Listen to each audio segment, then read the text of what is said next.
Good morning to all of you and welcome to your channel GK facts current में। दोस्तों आज की date है 11th जुलाई और जानेंगे आज 11th जुलाई से द हिंदू की vocabulary which is important for all competitive examination. Guys, जैसा कि आप सभी जानते हैं डेली मॉर्निंग में 8 o'clock पर मैं आप सभी के साथ जो है वोकेबलरी डिस्कस करता हूँ, जो कि हर एग्ज़ाम के लिए इंपॉर्टेंट है। साथ ही उन स्टूडेंट्स के लिए मोस्ट इंपॉर्टेंट है जो कि इस वक्त दिल्ली पुलिस और जो है अग्निवीर की तैयारी कर रहे हैं। और इसका जो पीडीएफ का लिंक है वो मैंने डिस्क्रिप्शन बॉक्स में दे दिया है, वहाँ से आप लोग डाउनलोड कर सकते हैं। और जो न्यू स्टूडेंट्स है वो चैनल को सब्सक्राइब एंड शेयर करना ना भूलें। ठीक है, चलिए अब क्लास को स्टार्ट कर लेते हैं। सबसे पहले आज की हमारी फर्स्ट वोकैब से, और अभी तक जिस किसी स्टूडेंट्स ने शेयर नहीं किया है, ठीक है, इस वीडियो को उसको शेयर कर दिए ताकि और स्टूडेंट्स भी ज्वाइन हो सकें। So first one is hark. Parts of speech इसका वर्ब की फॉर्म में इसको दिया हुआ है। किसकी फॉर्म में दिया हुआ है? वर्ब की फॉर्म में इसको दिया हुआ है। और मीनिंग है सुनने वाला, मतलब सुनने जाना कहीं पर किसी की बात। Meaning to listen attentively. Attentively का मतलब होता है यहाँ पर आप अटेंड कर रहे हो उसकी बातों को, ठीक है, अटेंड करने के लिए, सुनने के लिए गए। सो ध्यान से सुनने के लिए। सो यहाँ पर आप इमेज में देख सकते हैं कितनी ज़्यादा केयरफुली मैनर से मतलब कि सुन रहे हैं किसी की बात। ठीक है, सिनोनिम से हियर सुनने जाना, लिसन सुनो, ठीक है। और जो है एंटोनिम से इग्नोर अनदेखा, डिसरिगार्ड अनादर या फिर उपेक्षा। क्या है डिसरिगार्ड? उपेक्षा या फिर अनादर। अनादर क्लियर हुआ? Example, so we could see the fin of shark as it slowly circle our boat. सो हम एक शार्क के पंख को देख सकते हैं, पंख जो उसके ऊपर चोंच जैसी बनी होती है, ठीक है, क्योंकि वे ये धीरे धीरे हमारी नाव का चक्कर लगा रही है। सो भाई बहुत ही ज़्यादा आप डेंजरस स्थिति में होंगे, डेंजरस स्थिति में अगर आपकी मतलब कि नाव के चारों ओर शार्क अगर चक्कर लगा रही है, ठीक है। सो ध्यान रखें इस बात को जो मैंने आपको बताया है। सबसे पहले आपने क्या करना है, अपने आप से क्वेश्चन ज़रूर पूछना। What did I learn yesterday and I have also asked you what did you learn yesterday. ये क्वेश्चन आपके माइंड में डेली ही आना चाहिए। अपनी नोटबुक में इसको नोट कर दीजिए कि मुझको डेली अपने आप से क्वेश्चन पूछना है और मैंने कहाँ पर अपना टाइम वेस्ट किया, क्योंकि डेली का रूटीन है हमारा पढ़ने का। सो इसका मतलब ये मैंडेटरी होना चाहिए आप सभी के लिए और मेरे लिए भी कि मैं आपसे क्वेश्चंस पूछूं और आप अपने आप से क्वेश्चंस पूछें कि मैंने कल क्या किया था, क्या मैंने अपने टाइम को वेस्ट किया था इधर उधर। देखिए, टाइम को वेस्ट नहीं करना है। टाइम बहुत ही ज़्यादा इंपॉर्टेंट है, चाहे आप कुछ भी करें, लेकिन टाइम को मैनेज करें, ठीक है। उसको टाइम को जितने भी आपके पास समय उसको बांट लीजिए, डिवाइड कर लीजिए, ताकि आप उसको मैनेज करने में आसानी बरतें, ठीक है। साथ ही नेक्स्ट अब डिस्कस करते हैं हम, क्या है नेक्स्ट है bewildering. Bewildering parts of speech इसका एडजेक्टिव है और मीनिंग है हक्का बक्का करने वाला। हक्का बक्का करने वाले का मतलब है यहाँ पे कि मान लीजिए कहीं जा रहे हैं और वे रास्ते दिख गए बहुत सारे, अब जाएं किधर को, भ्रमित हो गए, ठीक है। सो यहाँ पर मीनिंग है वेरी कन्फ्यूजिंग। सो बहुत भ्रामक हो गए, ठीक है, अपने कान खुजाने लगे, मतलब कि बाल खुजाने लगे, कभी कहीं पे हाथ रखने लगे, अब क्या करूँ।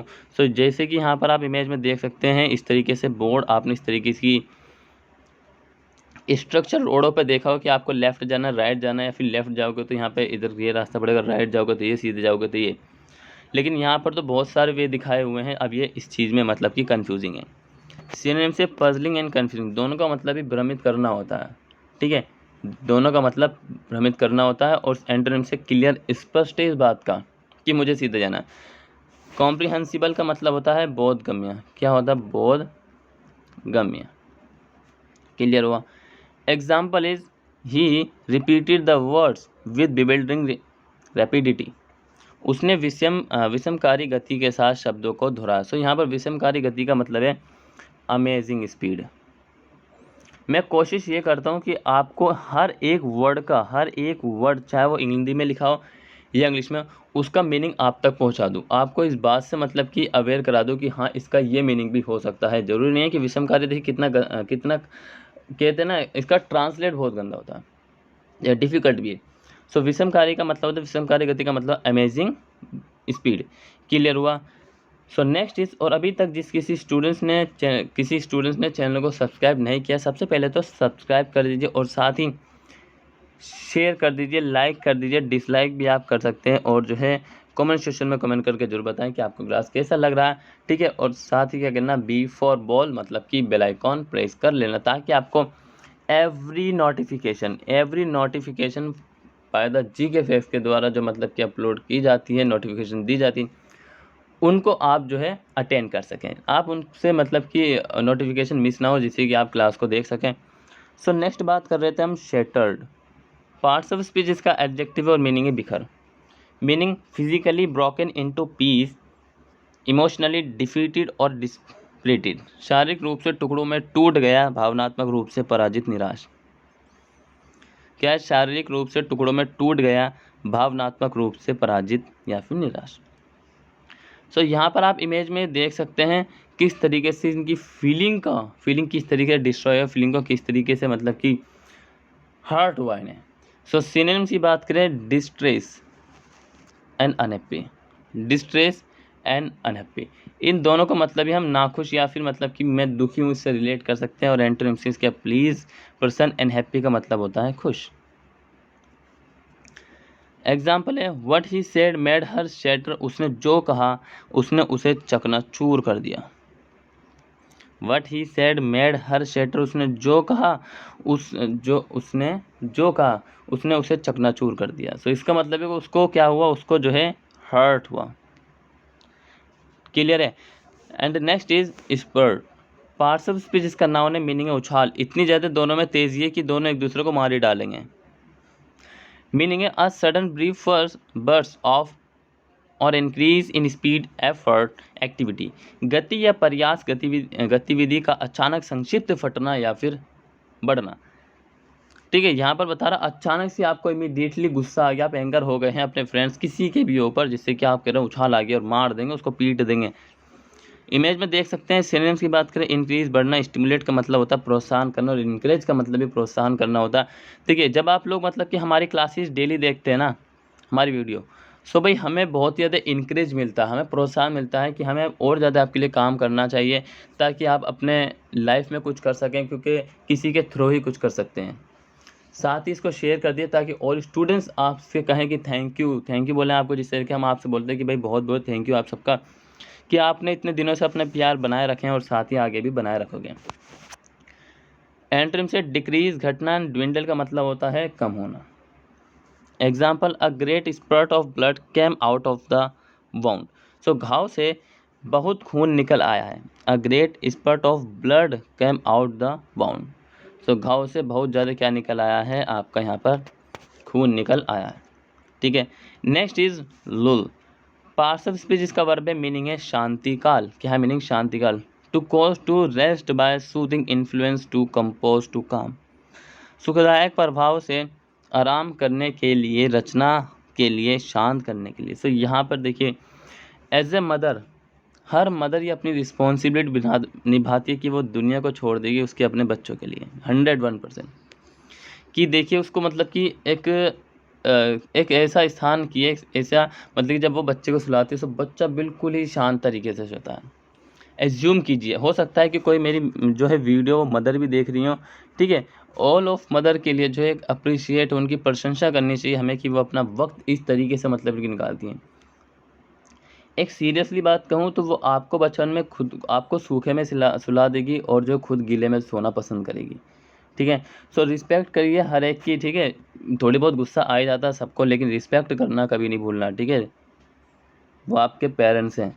सो सिनोनिम्स की बात करें, ईज आराम, एल का मतलब ही आराम ही होता है। एंटोनिम से अग्रेवेट, ठीक है, बढ़, और स्टिमुलेट का मतलब होता है प्रोत्साहन, पीछे भी हमने डिस्कस किया है। Example, there has been a lull in the fighting. मारपीट में खामोशी छा गई। मारपीट में खामोशी बोल रहे हैं।